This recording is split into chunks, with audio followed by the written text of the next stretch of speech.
Hello and welcome everyone to Talk Together. Thank you very much for joining us for an evening of talking about Dungeons and Dragons. I am Tom Jancis and I shall be your host for tonight. I will be talking to my dear friend Shaun, aka Old Georgie. Oh, the things we've been through. So we're going to be asking some I'll be asking, maybe Shaun will be asking me some questions. Who knows? We'll see how the evening takes us. Yes, enticing questions and adventurous anecdotes. Well, questions? That's for the dice to decide. So before we kick off, this stream is going to be about an hour, and we are delighted to be sponsored by Hero Forge, Ultra Pro, and Elderwood Academy, and supported by D&D Beyond, Warriors of Waterdeep. Just a little nod from us. I'm not ready. No. Shaun, no! Shaun, the sponsor! And also Level Up Dice. I've got a paragraph, Shaun. Let's see if we can get there. We are Roll Together RPG on all social media, and a massive thank you to our and a massive thank you to our D20 Club on Patreon. Our shows are available as podcasts. Just search for Roll Together RPG on your favorite podcasting app. Now, with that, just perfectly on the rail introduction, for those of you who have been watching, you'll be saying, hello. Haven't we seen Shaun? Hasn't he answered questions before?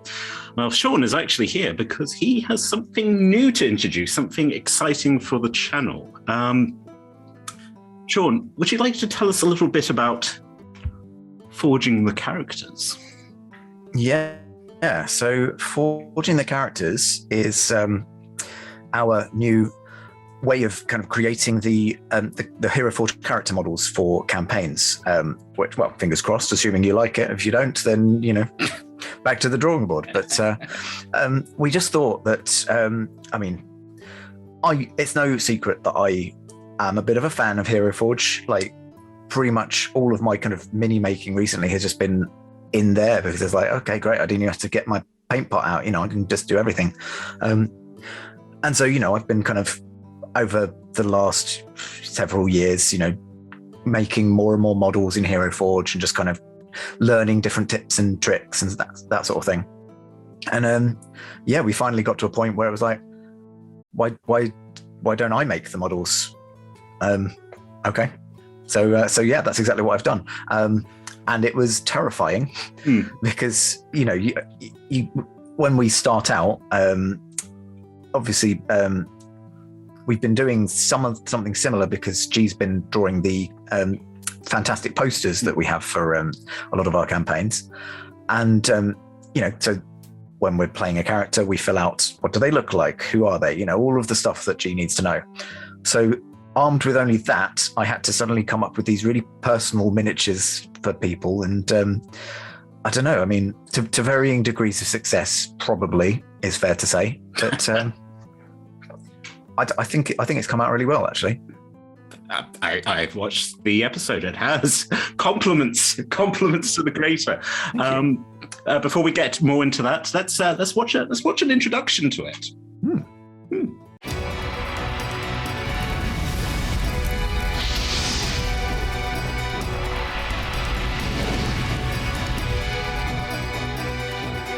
Well, that was good. Yes. So, again, we're going a little bit off road. So let's talk a bit about that. So again, I've been on the other side. I've done the stuff for G. So is it a similar thing? You're given the information about that's what the character looks like, and so you're doing a very similar task, but quite different to sort of create the model. How did you find? You said it was a bit scary. How did you find doing it? So it was really interesting, and I was armed with the same stuff that G gets. I only added one question, which was, is there an existing Hero Forge kind of part or pose that you might want to use? Because, I kind of need that sort of extra bit of direction because there's so many possibilities in Hero Forge, at least, I don't know. What G does is amazing, so I'm in no way kind of taking away from that, but he's obviously got to think of it in terms of a full composition. So, someone might say, oh yes, I want to have the most epic hero landing pose ever. However, if that doesn't fit the composition, well, tough sod. Whereas I can go, oh yeah, 3-point landing, I can do that, easy peasy. But yeah, it was really interesting because each of the players, brought something different with their characters. So, you know, we had one person was had already played in a campaign, so they already had a Hero Forge mini. So with that one, it was just a case of slightly rejigging it to try and kind of bring a bit more personality in. And you know, there was another one which was I had no written directions, just an image that the player had actually provided. So that was, you know, trying to take a 2D image and turning it into a 3D model. Wow. Which was made even more difficult. And hopefully you will have hopefully seen this by now. It should have been out, shouldn't it? It made it even more difficult because the pose that was drawn made use of an open umbrella, which we don't currently have in Hero Forge. Yet. Hit those request buttons now. We want a real umbrella, an open one. So yeah, I had to kind of make it up using, I think it was like a baton and a shield held by a tail, which was sneakily hidden inside the body. I mean, that's the crazy thing that, you know, sort of having talked to you about previous creations where almost like an artificer where you're like, well, we haven't got the pieces, but I'm going to put this together and put that, like for Feywild, where you're like, there's an elk, but I think I can make something out of a horse. And just sort of like going, and it's like, it's scary. You're like, it's what we've got. Okay. Yeah. I've made something. It's pretty much just a horse with 2 rakes sticking out of the top of its head, wasn't it? Yeah. I mean, we never said that wasn't what Nutmeg looked like. You know, just weirdly retconning. Just go, that's just a horse. Just in episode 12, just go, it's a horse. It's a horse that fits in the necklace. Horse with rakes on its head. Yeah. Worship this powerful being. Amazing. Actually, I believe we've got some examples of other figures. Figures. Let's call them figures. Hero Forge minis that you've created. So, who would you like to show us first? Well, yeah. So I came prepared with these are some of my personal models that I've made. I think it would be remiss of me not to start off with Robert. Old Georgie's rat, who was there the whole time and literally was there the whole time, because I made this model before we even started recording. It's just that obviously, you know, we couldn't squeeze an extra little familiar into the thing. So yeah, I've had this model of Robert, which you know, will be on the screen. I don't know where it'll be. We're just again here and here. Like we've had with previous Hero Forge things, we're like, our characters are here. You know, just okay. So if we just, we'll flip the film. If you see the footage, just. So yeah, Robert was an interesting challenge. Obviously, he had to kind of stoop and down quite a bit, and you know, trying to make something that used a lot of the kind of rat folk features, but then also some of the metallic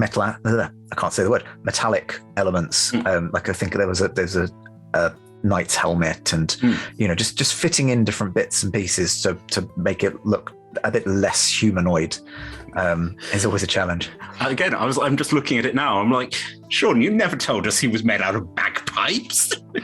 Oh yeah, that's right. Yeah. I wanted some pipes out the back, didn't I? So yeah, I had tubes. Just craftily hidden bagpipes. I have to say that is not the way I pictured him, but he is adorable. That's a sweet. And also, again, we're like, because we were previously going, well, how does he get up and down ladders and stairs? That rat could climb a ladder. It's got little claws. Yeah. And he's been here the entire time. Exactly. Amazing. So yes, as you said, sort of, again, sort of like you've mixed together. You've got a helmet, you've got bagpipes, you've got the. Again, I'm just having, like I had with Pip's character. I love little tails. You know, just looking at that and just going, look at that intense metal tail that Robert has. That's. And I think I used the armadillo one, didn't I? Because I wanted it to be segmented. And I assume that when he does do his infamous rend, that helmet just opens up and absolutely terrifying, but adorable. Yep. Yes. Anything else you'd like to? Any fun little Easter eggs you've put in? You want to? So there's a character that I played a while ago for a one shot who's a kind of homebrewed electric Janci. It was kind of like a sci-fi one shot. So we were doing it was kind of like an alien race character. It's kind of based on this is an old 90s film, Titan AE. Oh, okay. Yeah, I don't know if you remember that one. The baddies in that, whose names I should definitely remember, is on the tip of my tongue, but it's not coming. So answering, it will come back to you in a bit. Yeah.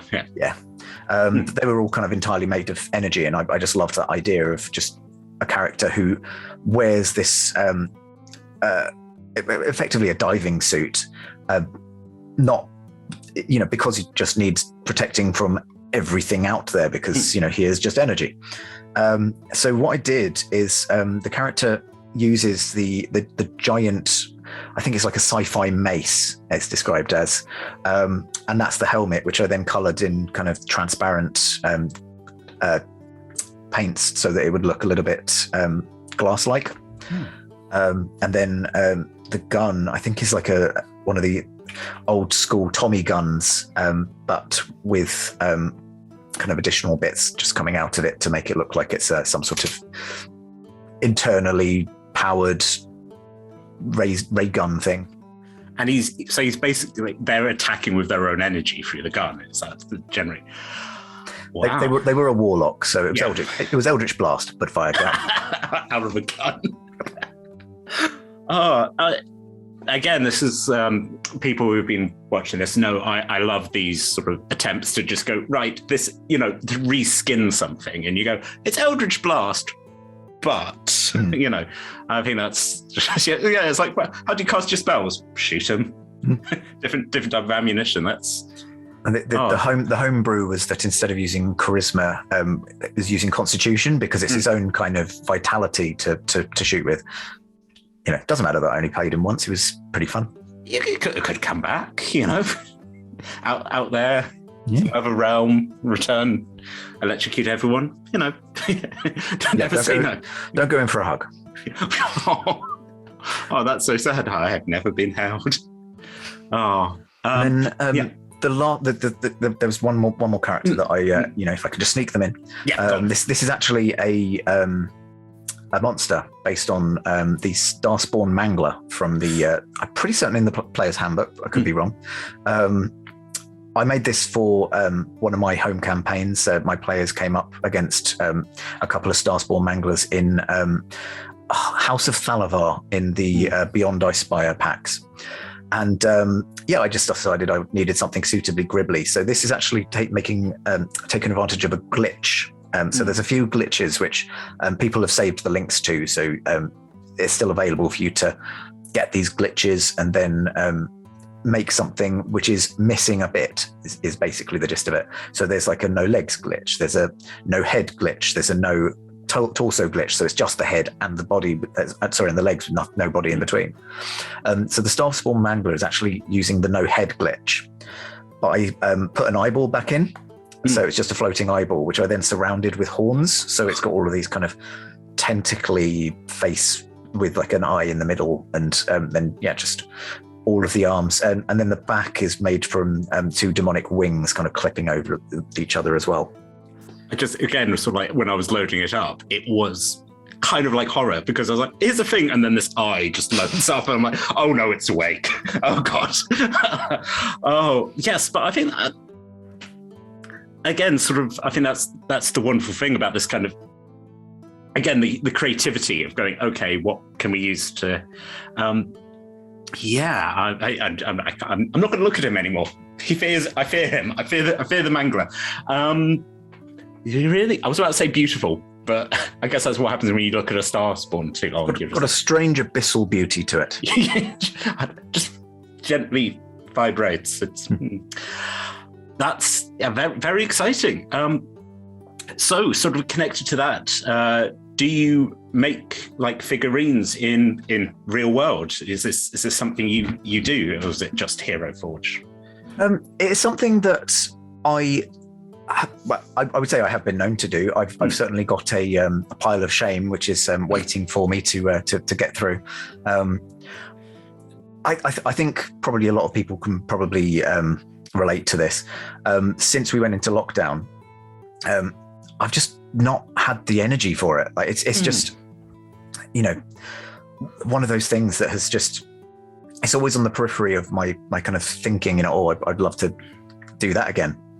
But there's always something that I feel like I've got to do first. Like, I've got to tidy up my storage with all of my various bits boxes and all of this.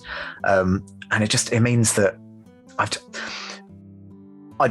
love to get back into it. And actually I did have a little painting party with my I Spire players where Christmas last year, but because of lockdown, this is like the earliest that we felt kind of was safe for us to all meet up and it not be cancelled last minute.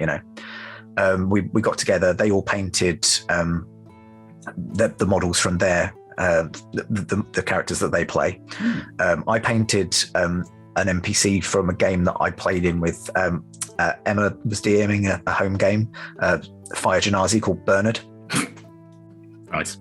So and we just had a nice day just painting, and hopefully a bit more of that might help me get back into it as the world opens up. But as you say, sort of like it's so much better when you know that there's something to work towards, where you're like, this is for the party. Do you think you will do similar things? Do you think you will? Are you going to get into, taking bits of this model, putting it on this, and just go, this guy needs extra arms, take him from that, put it on that? I mean, I do actually. Perfect. So I have toyed with kind of 3D sculpting. I mean, Hero Forge just make it so easy. Once I've downloaded the STL for a model because I specifically wanted a parrot and there wasn't a parrot familiar. So I remodeled the hawk head to look more like a parrot. But no, generally, if I've got to do some modding to a model, I'll do it, with green stuff, I call it, but two-part epoxy resin. Two-part epoxy resin. Yes. So it's basically a yellow side, which is really sticky, and a blue side, which is really hard. And you mix them together, it becomes green. So it's green stuff. I mean, anyone who does Warhammer will know that. I was going to say sort of like a campaign I was doing where a friend who was like, oh yeah, no, I'll make you models. But the problem was that he's not quite good with the fiddly stuff. So like arms started falling off and head. And then they're like, do you think your character's arm's going to fall off? And I'm like, please don't. Please don't. She's a rogue. she needs those hands. That's again, like I've said on these episodes where I'm just going, that's a skill I don't have. And I'm just, even on a base level, I'm like, wow, you've put two different things. You've made a combination. You've put things together. That's. Yeah.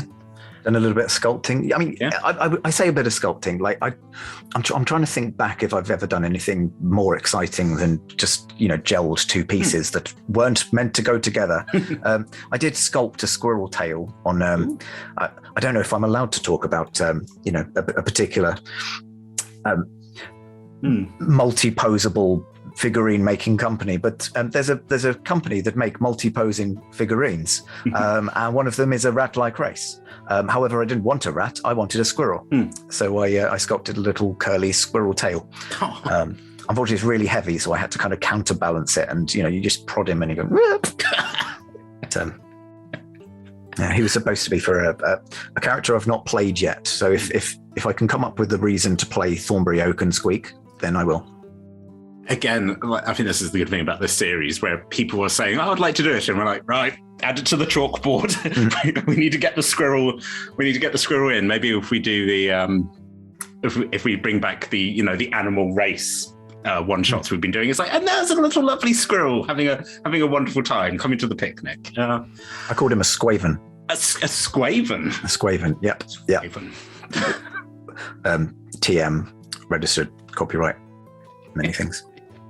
You just see like copyright things burst up all over the screen. It's like, it's done, it's recorded, we've got it. I'm just going to hit the microphone. I'm so excited. Amazing. Well, I feel that's been a good starter course talking about anything else you feel you want to talk about, like when it comes to the show or Hero Forge or Anything you'd be particularly excited? You know, if someone said, "Hey, I want this," and you're like, "Oh, I don't know how to do that." You know, like a challenge. I don't know. I think the thing with Hero Forge is sometimes you just have to play with it. Like, you know, there's stuff like, oh, how am I going to make an umbrella? Okay, a shield and a baton. Yeah. Sometimes, you know, you're just playing with something and then, you know, just messing around with the horns, and then you go, oh, that looks surprisingly like X character's hair from this. Oh, I guess I'll make them. Yeah, I think that it's a difficult question to answer, because until someone comes to me with, you know, oh, is this possible?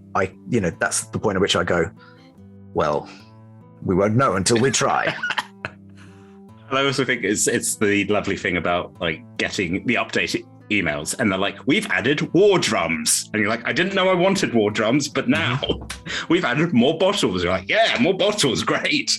You know, just opening up those avenues. I think yes.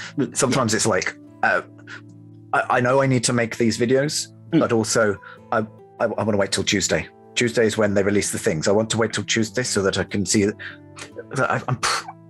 I did use the neck brace, which is as time of recording, and the neck brace was new for free users, and I did manage to use one of the new weapons on one of the models. So yeah. I will try to always use something new as well. That's my challenge. You're like, I know these aren't the boots you described, but the boots dropped on Tuesday, so it looks like to wear them. Yeah, some character needs them. That's really exciting, and I'm looking forward to seeing more. You know, sort of watching the progress, watching these characters form. It's always such, and again, sort of having played around with Hero Forge, just it's like Lego or other creating toys available, but you know, Lego. Just that same sort of thing of going, I think I need a hat. How can I? What's the biggest hat? There you go. And then you're just like, I've just spent 20 minutes looking at hats. Time well spent. One of my favorite things is taking the there's a horn which is like, it's basically just feathers, and just sticking that out of a hat. Yeah. And there's like, any hat can have a feather. The policeman's hat, feather. For the really important policeman. Yes, that's how you know. You see him coming, you're like, feathered police. But yeah, the crooks are just like, it's just such a weird city. Why do they look like that? You know they're coming when you see the feather just bop, bop, bop over the fence. It's the roses. Quick hide. You end up calling them like the birds or something. You're like, see, we're creating a universe. I look forward Peacock police. Yeah, I look forward to the peacocks turning up in the next campaign. Well, having a look at that was about halfway through the episode. So, suppose we should let the dice answer something. Yes, that's the dice is burning a hole in my pocket, going, now is my time. Summon me. Whatever you say, dice, you control everything. So, half an hour into the episode, chat, you know what to say. Let's roll that dice. Woohoo! Ho, ho, ho. And we start with a natural 20. Ooh. It could be good, it could be bad. It's sad, I'll put it that way. So tell me, which character was the hardest to say goodbye to? I think possibly the hardest to say goodbye to. So I played a lot of one-shot characters, so I can't really say that they count. So the only character that's really had a proper ending is Hendrik, who was only the second character I ever played. Was a dwarf ranger, but kind of flavored to be a pirate, and it was going through a Curse of Strahd campaign. So very very kind of dark. Sharmony was there, and a couple of other friends, and there was we managed to get through the campaign. I think we finished that campaign after about a year, about an hour. I was about to say no. It takes a lot longer. Speed run Strahd. Yeah. Speed run Strahd. No, thank you. Mm. And because he was the second character I'd played, and like he had a kind of, I mean, he survived, so that was one good thing. But yeah, it was kind of like, okay, I was quite enjoying. He was a tale spinner. He used to like telling long tales and regaling people about the 8-foot tall penguin beasts that he'd met in the tundras, which were, I have no idea what he was describing. They weren't penguins. I mean, they were skinned as penguins, but yeah. I think you had to be there. Yes. And again, sort of like, but the tale will tell you so much, and then you're just like, I'm not quite. So that was the thing. You felt the end of that campaign was the end of the story. He just. Yeah, it wouldn't really make sense to bring him back. Yeah. So that's when I did the Curse of Strahd, that was saying we finished it, and then the DM was like, oh, I want to keep going, and then he was like, the Lich has found a tomb, possibly the Tomb of Horrors, and we went, oh, okay. So we ended up doing, the sequel was Tomb of Horrors. That's the same sort of, but that's nice to know. It's nice to know when to be able to stop a story and go, was he happy in the end? Did he feel content? Or did Barovia break him?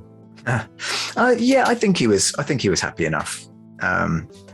Yeah, there was some unrequited feelings that he never got to express for one of the other NPCs, but it was something that kind of developed naturally through the role play, and but I'm not convinced that it would have been something that the player would have necessarily wanted to do. So it was that kind of awkward thing between, I think this is the direction my character's going in, but me as a player knows that, this is not going to be a conversation that we're going to enjoy. So yes, you kind of have to, and it's not really something that I know plenty of people who love the romantic aspect of games, but I tend to play aromantic characters just because it's not really my thing. Sure, that's fair, and I think that's nice to just be able to, like, again, from our experience, I was like, oh, Georgie's just doing his old Georgie thing, and there's no animals. Just go, I'm here. I'm working on my wood. That's all I. You want to fall in love? Fine. I think again, sort of. I don't think I need to tell you, but noble of you just to go. Yeah, that the character in itself is just going. This is not a conversation that would benefit. So let's just let that be an internal. Exactly. Yeah. Stars to you. Well done. Good role play. Good role play. just putting them on your shoulders like the weapons. Yeah. Yes. Lovely. Shall we? Let's go for another dice. Yeah. That is a 8. Now, you had answered 8 before, so I've brought some different questions in. Oh, okay. So this is one I came up for the Warriors of Waterdeep, and it went on for about 25 minutes. So obviously Warriors of Waterdeep, that was a campaign that was adapted from the video game. Are there any sort of other sort of franchises you would quite like to adapt into a D&D or TRPG? Sort of like, or you'd like to play, or maybe you don't want to play, but you'd like to know it exists. That's, I don't know. See, the nerd in me wants to see all sorts of things, and to be quite honest, I've not really looked into them to be able to say, oh yeah. I mean, in all honesty, it probably does exist. One thing that jumps to mind is Marvel. Yes. Anything kind of, Marvel or DC. I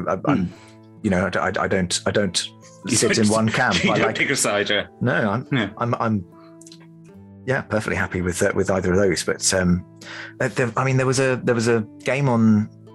It was definitely on PlayStation. Might have been on Xbox as well. And for the life of me, I can't remember what it's called. It might have just been called DC Heroes or something like that, which was basically you make it was an MMORPG. Yes, where you I make think I played, and you're like, sort of a found, and then you get to choose who like your mentor is. And, exactly, and whether, depending on whether you're a hero or a villain would depend on whether it was kind of, my powers are magic, my powers are because of science, my powers are the third thing. Chaos, man-made. I think. Yeah. So it's like, science. I was radiated by rays of a dying sun, or I was bitten by a radioactive squirrel. And that's where you get to use your squirrel character. Exactly. Where squirrel. They're terrifying. They can get everywhere. They've got tiny little claws. I don't know. There's quite a few. I tell you what, there's a book that I read recently, which I've been looking around because as I read it, it became painfully obvious that this is the somethingth book in a series. It was not number one. And I've been looking around to see if I could find any more. But the book was called The Black Lung Captain. I'm trying to peer in case I can just about see that. I can't see it on my shelf to tell you who the author is. But again, Google it in chat. The Black Lung Captain. And it's this world of kind of fantasy pirates in airships. And then you've got kind of demonologists who are doing all of this arcane, illegal magic. And obviously there are demons as well, because if there are demonologists, there's got to be something on the other side answering the door. And actually, there were definitely elements to that story that I would love to see in an RPG format. And then last thing, I promise. No, please, by wings. I would be remiss if I didn't say Firefly. Bring back Firefly, please. Bring back Firefly. Just in whatever form you want to bring back Firefly. We miss it so. Actually, the part of my to paint pile is there's a Firefly game, which again I'm trying to look for it because I don't think it's actually called the Firefly game. It's called something else. But yeah, I've got all 9 of the crew members. Miniatures that I'm like, I will paint them at some point. I will paint them, but I don't want to paint them next because what if I have gotten worse in the time since so I need to practice. I've also got the Labyrinth game. Too many minis, too little time. Again, I think what you've said, you need a painting party. You just go. I think that's a really nice idea of like trying to get people back together. And you're just like, hey, it's always nice to have like another task where you're like, hey, we're not going to a bar. We're not going, if you want to talk. If you don't, you can just sit there and try and get the hands. It's good fun. And actually one of the others, he said that, he used to play, an unavailable wargaming, game. But never had the patience to paint the models. Like that was his least favorite thing. He just wanted to glue it together, quick spray job, and then done. Can't be bothered. Don't have patience. But he was saying, like, doing it as a painting party with all of us together, where we're able to just be like, oh yeah, look at that. I'm pretty proud of that, and you're doing well. That actually took that time sink element out of it and made it much more enjoyable. Absolutely. I mean, I, as a younger being, tried to get into available war game. But that was the thing. I didn't hate them particularly well. Took it to an event and someone just went, that's not very good, is it? And I was quite young. And so I got quite upset. And then was like, I can't be. And everyone around the table was just like, no, don't let him play. And I just was like, no, I don't want to, Yeah. It just takes one kind of toxic nerd to ruin the entire fandom for you, doesn't it? Absolutely. And I think that's the same with D&D, that kind of like I'm talking to a friend who started DMing and then was sort of like going like, I'm letting the druid wild shape into whatever they want. And I know that's not right, but if I If I don't let them do it, they're not going to have fun. But then it's like, it's going, yeah, okay, understand. The bigger rule stuff can come later, but then, just go, and I'm just going, well, just go, that's a weird thing that you can do, just if you want to turn into a hawk, you turn into a hawk. But yes, as you said, that sort of, the rules are like going, no, you spilled, you've got ink on his shoes, and that's not, it's one of those things. You've got to balance up, what's going to break the game and make it, ruin the fun for everyone else if this one player is just a powerhouse, steamrolling through because you said that they could wild shape into a hill giant, or I don't know, a Starspawn Mangler, topical. Chance to bring up the bring it back in, spin it around. I mean, for one thing, D&D, Wizards of the Coast, if you're listening, we want druids who can turn into more than just beasts, by the way. Yes. Just if you don't mind, some abyssal aberrant druids, that'd be great. But, that's not in the rules. So for the moment, you have to make that call. Well, no, it's your nature. Or do you just go, it's a one shot, do what you like? I am just sort of like, as you're saying, it's like, it's nature. It's like, but it's not natural. It's like, it's a form of nature as the tentacles start spawning out. And you're like, it's un-nature. Yes, the anti-druid. Or it just turns into a transformer. It's like, I turn into machines. It's like, how do you do it? I don't know. I'm hideous. I think yes, as you said, that there's probably been like a Marvel or DC tabletop. But I'd be surprised if there hasn't. Yeah, definitely. And I think again with this question is like, would you like to see it? But then also like that, could you transform it into like a D&D setting? Which I'm sure they've done like for Marvel, where you're like, it's magic. I mean, I'm using Unearthed Arcana rules. Like it's possible to make like an Ant-Man because there's a growing and shrinking power.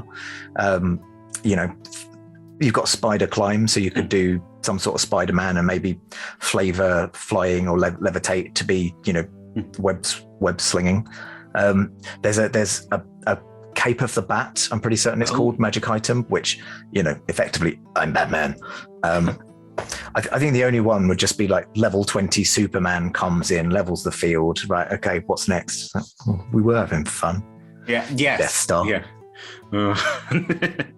Just flies off back into space. Just like, there goes Superman. Thanks. I even just like imagining like for Wolverine and just like the various claws, and you're like, it's going to cost you HP, but kind of maybe like a blood hunter. Yes, that you hurt yourself as the claws come out. I'm sure Blood Hunter has something like where you're like, okay, we were making the weapons out of blood, but it's actually your bones. And was like, that's horrible. You're like, it's a dark place that we live in. Again, it's the cute animal one shot. You're like, why is the claws coming out? We just wanted to go and have a nice time. No, I'm the Wolverine. So yeah, look forward to that coming out in 2023. Good. There's a want for it. There's a want. There's a need. Yeah. Where there's a need, there's money. There's money. There's money, and as we've established, everything is owned by Disney now. Disney, get on it. Please don't come for us, Disney. Bring back Firefly. God, just imagine if that was the thing. It's like Disney's bring back Firefly. Like, oh, okay. I keep hearing rumors. I will when I see a trailer for it, I'll believe it because my heart has been broken too many times, and also Ron Glass. Yeah, very very sadly not with us anymore. Yeah. Oh. On that terribly on the sad note, lost actors, rolling that dice. Interesting. Okay, so now this is always very interesting because this gets into what people believe about like fate and everything. If you could go back and change one in-game decision, what would it be, and would you do it? This is definitely something that came from being more experienced, knowing what you can do in game. It's the one decision in my very first my first campaign. So it was a one shot that lasted for 4, maybe 5 sessions, I think it was. Very first campaign, didn't know really any better. But it's always the thing that I'm like, that would have made for so much better a story. I was playing as a rogue because, I was doing the beginner thing of make something that is close to you or how you imagine you'd be in a fantasy world. So I was like, well, I can sneak up on people, rogue, cool. We were fighting the final boss. They'd kind of raised me up on this pillar, like, they were like a wizard or sorcerer or something, and raised me up on a pillar, so I was out of the way. But I had a vial of what I knew to be polymorph potion on me, and in game, my decision was to throw it at the enemy, to stop them from hurling spells and killing us. Now I know a bit better what polymorph does. I wish that I had drunk it myself, turned into something, and then launched myself off of the pillar, because now I know polymorph potion is effectively an animal's worth of temp HP and a ton of damage, and then turn back into squishy rogue on the bottom. That's the one thing that I've always been like. There's always things which are like, oh, I wish I'd rolled better, or wish, but that was the one thing I'm like, I kind of wish I'd done that. I will add a little addendum that this tale has a slight kind of happy ending in that only last weekend, I'm pretty certain it was, I was playing in the Waterdeep campaign that I'm playing in with Chris, Emma, Sharmini, G, and Steve, that people may remember used to play with us a while ago. I probably shouldn't name check. Oh, well, Chris can bleep it out. Player. Player name. So we've been playing in this campaign for more than 2 years now, and it's evolved beyond anything in the books. We were in the position where I'll set the scene. We had gone out on a pirate ship, went off to do a quest. I'm not going to ruin too much of what we were doing for reasons, but we went out on a pirate ship, did our thing, came back, and the pirate ship had been kind of commandeered by the kind of big bad ruler of Neverwinter. I don't know why I'm being coy about that. Everyone knows who that is. Anyway, 2 of our allies were tied up and being roughed up by this by the baddie. So we came up with this plan to get them, a couple of people could dimension door back onto our ship. We were going to cause distractions, and M was going to give me a signal. Now my character is a druid who was on a flying metal bird 500 feet up. My job, when I saw the signal, was to dive off, use polymorph to turn into a sperm whale, and crash through the ship. I mean, that was pretty much the only part of the plan that did go according to plan. I think it was like 265 points of damage to the hull of the ship, and just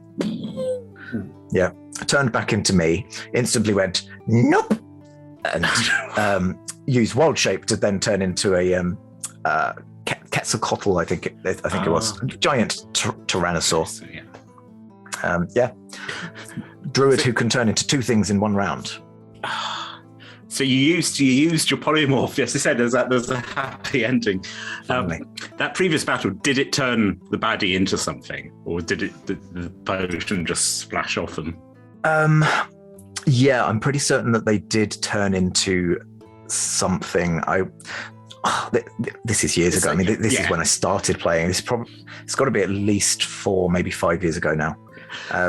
So I can't remember what he turned into. I remember turning him into something, but I don't think it lasted long because eventually we realized we're just going to have to, get rid of his hit points, and then he just comes back the same. Oh, well. We're just throwing this rabbit off a turret and just go, that's a problem for later. Yeah. Oh, weaponized whales. It's just, I know the Oxventure group, they had the same thing where they're like, oh, good, I can talk to a whale, which is like, how much damage would a whale slamming into a ship do? Which again is one of the reasons I love this game, where you're like, cool, I can just fall from this bird and no damage, just fine. You're gonna lose your ship. I took a little bit. The whale's HP is 189, so whatever 265 minus 189 is, that's how much damage I took. I think I was on 20-ish HP, and so I was like, nope, I need something on top of this. If you had to die for that, just this poor drill line then, well, you sank the ship. You're going to be a sea ghost. Enjoy. I had Death Ward. It's fine. I would have had 1 HP, but I would have survived. Shaun, you planned it all out. Yeah. You played them like a damn fiddle. Not insane. Not going to jump off something if I'm not. If you don't have backup, multiple backups, yeah. And of course, on the way down, I was like, oh, what's this thing rushing towards me? It needs a big round-sounding name, like ow, round, ground. I wonder if it'll be my friend. One for the Douglas Adams fans there. There you go. It's another series that should be made into an RPG. Yes. That'd be pretty awesome. I'm thinking like, again, where you're just like, improbable things happening all the time and just meeting your past self. It was either be one of the great games or one of the ones that would just fall apart instantly and just go, are you having fun? Basically a 1,000 entry wild magic table, because you don't know what's going to happen on this particular planet, and it applies to everyone. I also like the idea of like someone being the Hitchhiker's Guide to the Galaxy. So someone turns to you and goes, what's this? This Hitchhiker's Guide to the Galaxy has this to say on the back, and you're just like, okay, is it deadly? Is it not? And you're like, the researcher never came back, so we don't know what this is. You're like, oh God. Oh, get on it, Douglas Adams group. I don't know who owns the rights. Why would I know? Right. Okay. We got time for one more, I think. One more. Sounds good. Yeah. So roll that dice. And that is again where this was 11. You previously asked an 11, and it's good that it's you. So this is one I took from for you, my friend. C'est moi. So this is one I took from the Warriors of Waterdeep one.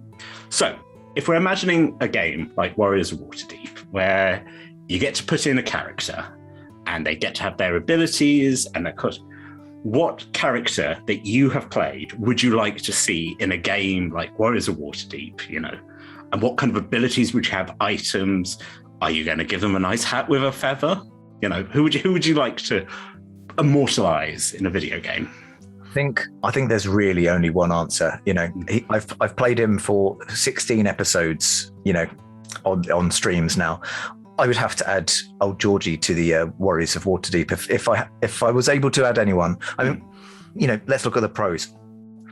There isn't currently an artificer character. No. At time of recording at least, and even after time of recording, I don't imagine you would pronounce it artificer. So you would need one who does. In terms of like abilities, I mean, mostly kind of sicking Robert on, because you've got Vajra has the hand ability that slaps people away. I don't see why Georgie couldn't have Robert turning up and imposing disadvantage on the monster or the other party if you're in battle mode. I think God, what else did I do? Mending would be an interesting one. Like, I don't know, but potentially have to be removing, kind of like a restore, I guess, for other characters, or maybe even giving HP to poor old Robert. Just healing your poor boy. Rope trick. I don't know how you could, yes. Maybe Georgie or a random character is rescued from the battle. Okay, here you go. Good gameplay idea, Warriors of Waterdeep. Old Georgie, rope trick. The function is that the character with the lowest HP is removed from the battlefield for a round or something, so that they can have a breather. Yeah, but then that's the thing. Like, if everyone else is killed and comes back, and you're like, well, the battle's over, and you just come back to massacre. You're like, no.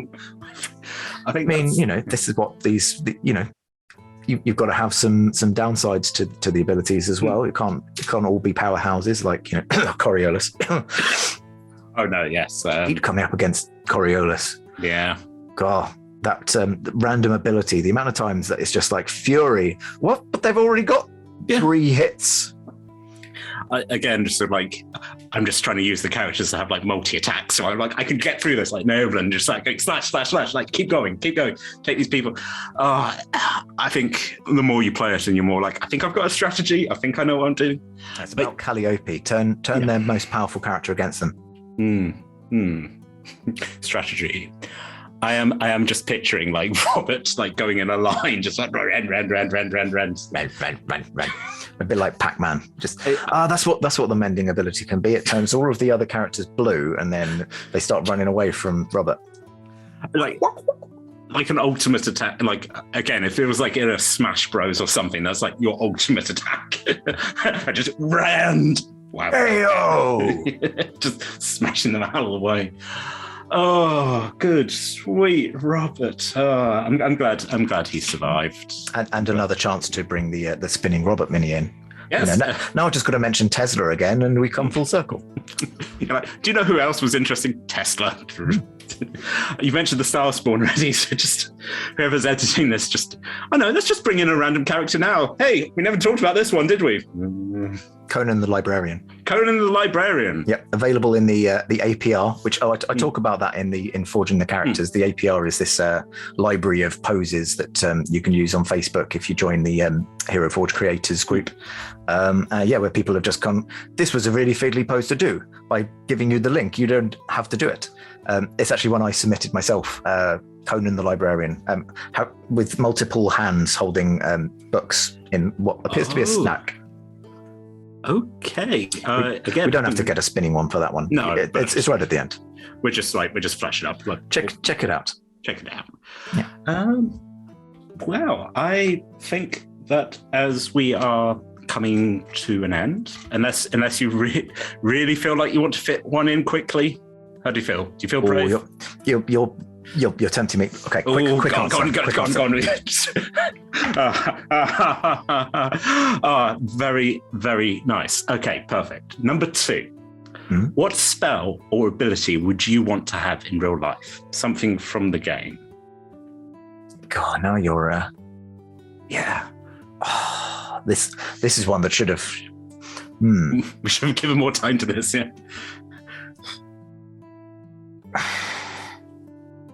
I think we're going to have to do a Forging the Characters fast forward. So just what I'm. Yeah, no problem.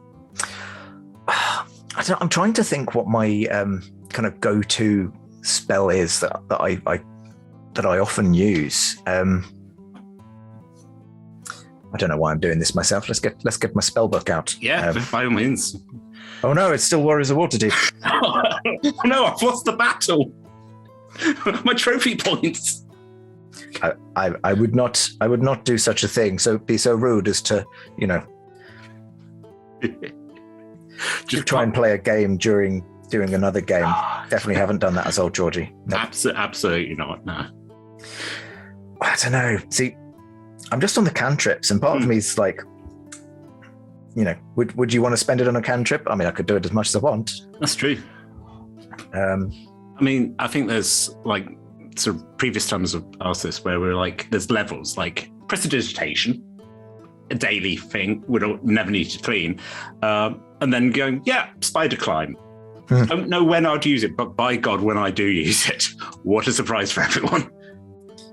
Maybe even like find familiar. Just always have a fey cat was going to say, was that be one of your cats would suddenly just turn up and you're like, there it is? I don't know. This was a silly idea, Tom. What have we done? Oh no, we filled it up. We've done too much. We got too brave. I think. Should we say cantrip? Would you feel? I'll put a limitation on you. I'll give you a cantrip. If we're talking cantrips, then I think it's got to be mending. Absolutely. Just because, okay, prestidigitation, as you say, never have to clean again. Pretty useful.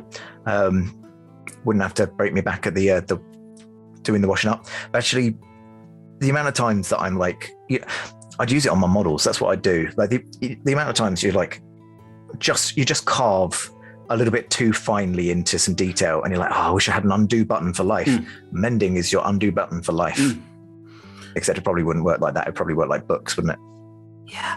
I'm also sort of wondering, like, if it is that sort of, again, people could point this out, but I'd like to think, like, if you were doing something fiddly and then you write mending and you just put it away and it's put back together. Yeah, super glue, but yeah, mending. It's just like, I brought it back to its, or does it kind of go, no, I came from that model, and you watch it sort of float back and stick out, you're like, get back here. Or the mending, conversely, mending in the fairy universe, where it's like, I'm just going to mend these two things back together, and then you take your hands away and the two parts just stuck to your palms instead. Yeah. Trickery, yeah. I think mending, again, like if we're playing it by the cantrips, that's a very sensible. Speaking as a fellow glasses wearer, I'm not going to lose a lens. I'm not going to, oops, I sound this. No, don't worry, fixed. Yeah. I've had to use my modelling techniques on, put a pin in between my glasses, and they never fit as nicely. No. Had some that were warped from wearing them in a sauna. Yes, you do. Yeah, they were this shape, and I think the metal kind of wanted to become more round, and just the lens. Horrible. Absolutely. Don't wear your glasses in a sauna. Or contact lenses, because germs. Just go blind. Yeah. Don't go blind. Go in blind. You heard it here. Hey, we here at Talk Together say, hey, have you considered just go blind? Blindness, deafness. There you go. There's a spell. Again, if that's the note you're ending, you're like, yeah, actually, no, it'd be quite good. I didn't have to do the wash up. Oh yeah, if I could just deafen someone, yeah, that would be. Yeah, just road rage. Oh yeah, blindness. Oh shit. I'm helping. Oh, hideous laughter, of course. Just make people inflict wounds. If I can just. Am I a bad guy? Right, on that delightfully horrific note, oh god, he's coming from us. He's coming for all of us. That is about time. So, Shaun, is there anything else you'd like to plug tonight? I think just watch this space. I've seen some of the stuff that we've got coming up, and I think we've got definitely an exciting Q4. But that is literally all I'm going to say on it. So yeah, watch the shows. Yeah.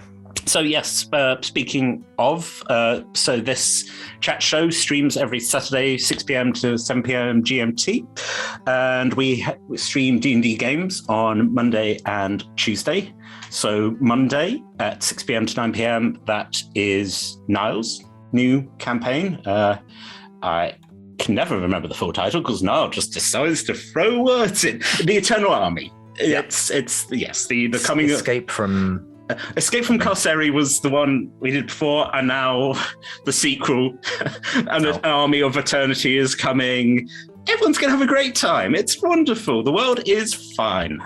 Everything is fine. I've almost got it. It's loading. I'm loading the poster. Into the Wasteland, the Eternal Army. There you go, Into the Wasteland, the Eternal Army. And on Tuesdays, we have the Warriors of Waterdeep. Wonderful, chaotic times. Those little owlbears.